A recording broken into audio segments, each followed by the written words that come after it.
Here's the current state of my craft room, and let me tell you why. I did my first video of rearranging my room, and I actually really loved it, and it was working. But I did figure out a couple of flaws in my plan.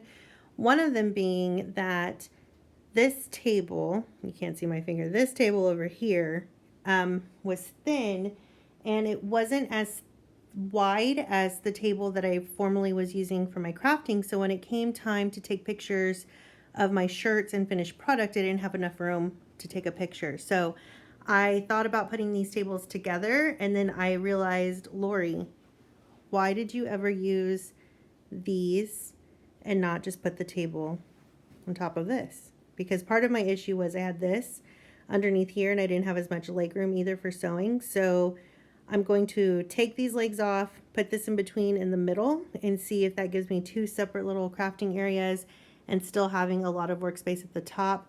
I'm playing with the idea of possibly moving this guy over here, mainly because I use this guy, which was in a different closet.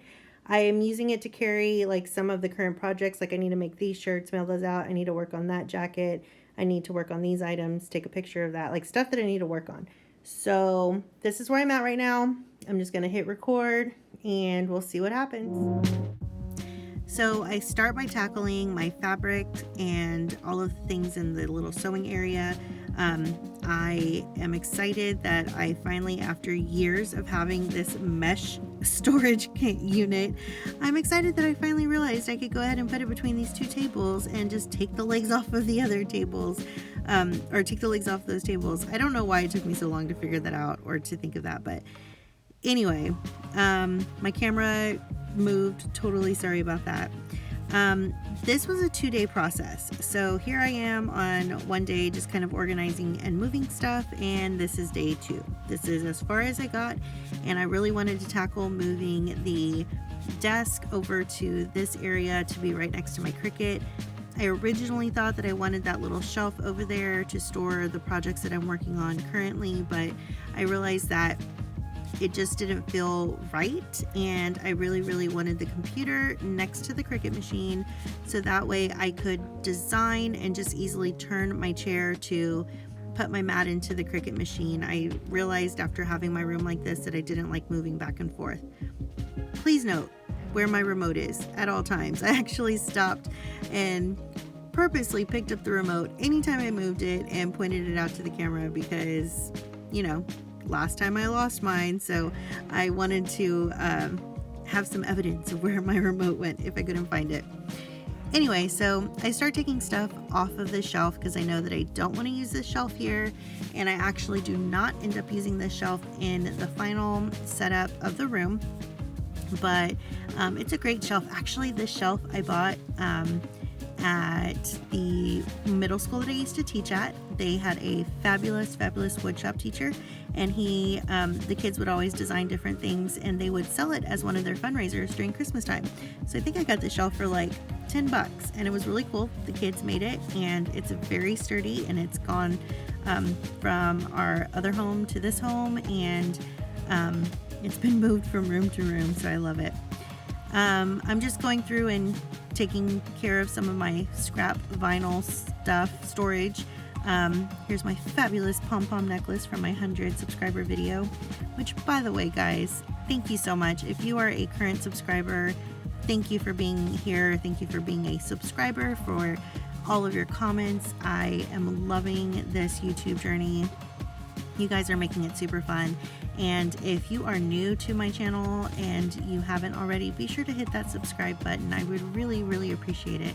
And that way you can also see not only my craft room evolution, but also some of the crafts and planning and Disney hauls or Disney videos that I make.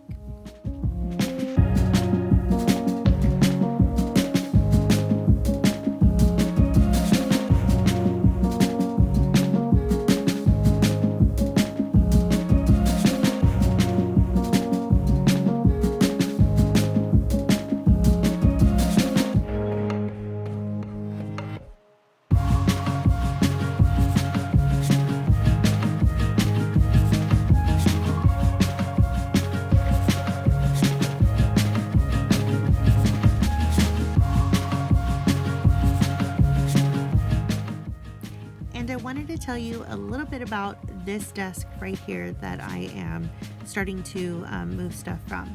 This desk I actually bought at our other house before we moved in here, and it was the first real purchase that I made for my craft room. Before this desk, I actually had a a little folding table that I bought at Walmart that actually was our dining room table in my very first apartment as a college student with 3 wonderful women that I lived with. And we couldn't afford a real table, so we bought a little folding card table from Walmart. And I brought that table when my husband and I moved together, when we got married and moved into our home. And I had a room that was my craft room, and I used that. I had paint all over it, and I had cut it with my X-Acto knife. And my husband finally said, why don't you just invest in a good desk, like a good table that you can craft at and put your stuff in. So this is from the Container Store. It is an alpha shelf table. It's one that you can actually kind of use different pieces and kind of make it as big as you want or as small as you want. And this was perfect for the time. It had you could pick which size bins you wanted to have, and so I have a couple of the deep ones and one of the really thin ones. And I like that it fits most of my paints and all of that stuff. You can fit some pretty large items in there. It's a really good sturdy desk.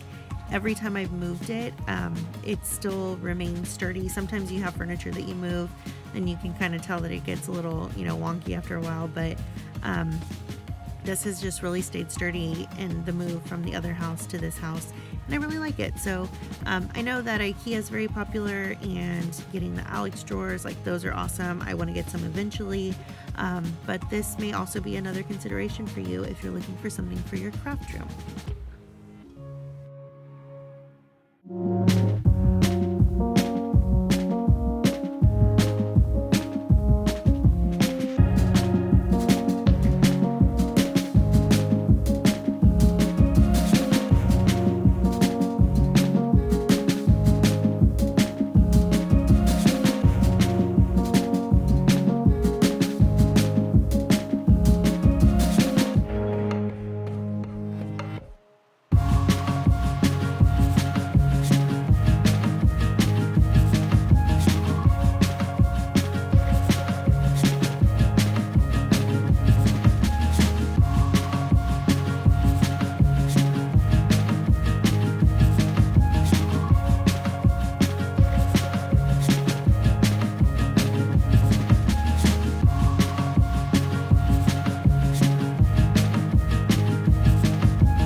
I'm curious to know, how has your craft room or craft space evolved over time? Mine has really evolved. As I told you, it started off with a little card table, and then I got this desk that I have right here. I think my next purchase were those 2 small IKEA tables, and then a while later I got that little wire drawer unit, and then it was a while before I got that black cube that's to the left of the screen.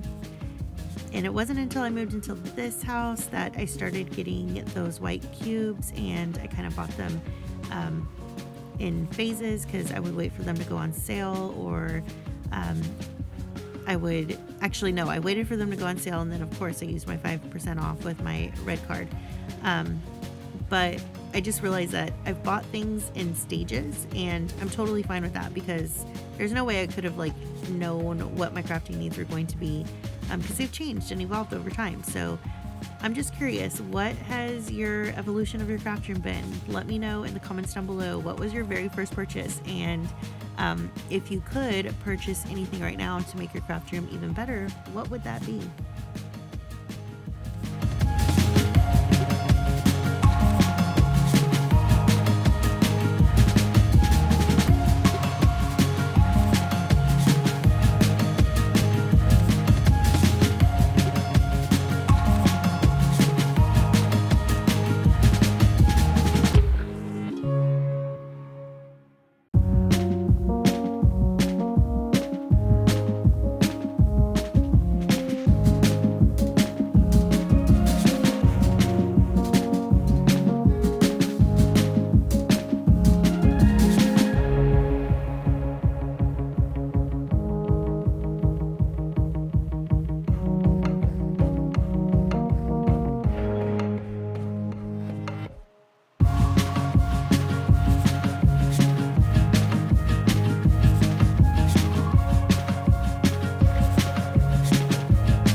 was a process.